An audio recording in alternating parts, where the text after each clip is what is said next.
And you mentioned previously about the high functioning anxiety is often linked with burnout.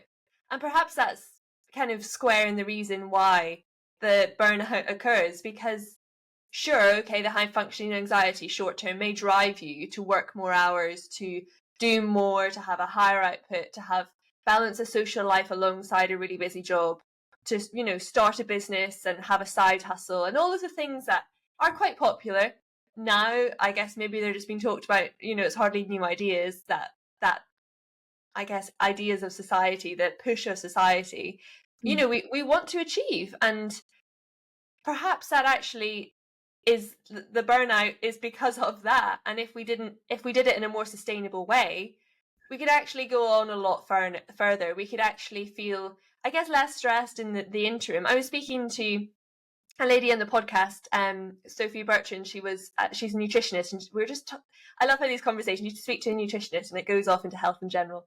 And she's like, if you have a really stressful job, why are you doing like a HIIT workout first thing in the morning? Your cortisol is up, your heart rate is up, you're breathing really fast, and really, when you're breathing really fast, your body is thinking, okay, where's the predator? Where am I at? It's your body doesn't. It's difficult for it to differentiate between different types of adrenaline.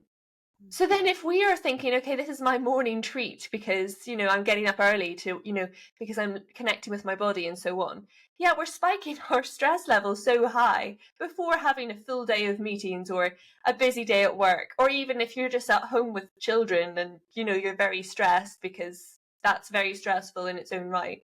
It's just really interesting how these things we might not even think about. We think, oh, well, it's good because people who are fit do HIIT workouts, therefore I must, even though it's actually the cause of this massive spike in anxiety throughout our day, which Yeah, can carry on.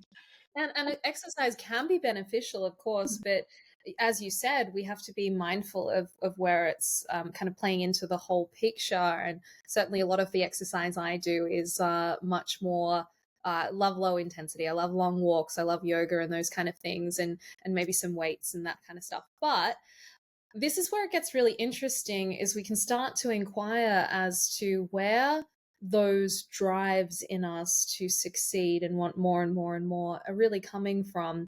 And often we will find, I mean, it's a classic story that when you hit the goal, when you get to the thing, you get the job, you get the car, you buy the house, whatever the things are that you want, then we want more. It's not enough. The goalposts move.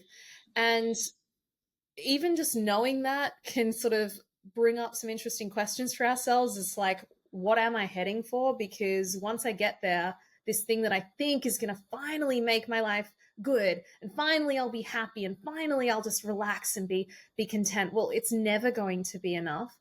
And we can also really inquire as to what gave you the idea to go for these specific goals. Is that actually authentically you? Or is that something that has been subconsciously wired into you from perhaps subtle expectations or overt from parents? Or perhaps your parents, when you were growing up, they always celebrated, highly intellectual people. And so you always feel like you've got to, be the smartest in the room and go for academia. Or maybe they celebrated really creative people and it feels like you need to go and achieve a lot in the creative world. So we are so conditioned by our upbringings and our childhoods into the people that we are now. And it can feel deeply unfulfilling to pursue a life that is someone else's dream for you as opposed to your own unique dream. And to come back to that authentic desire, it takes a bit of inquiry and work to do that. But these are some ways, Emily, we can start to figure out, are the things that I'm going for in my life and trying to achieve actually coming from a place that will more deeply satisfy me? And yeah, what's the point of it all at the end of the day?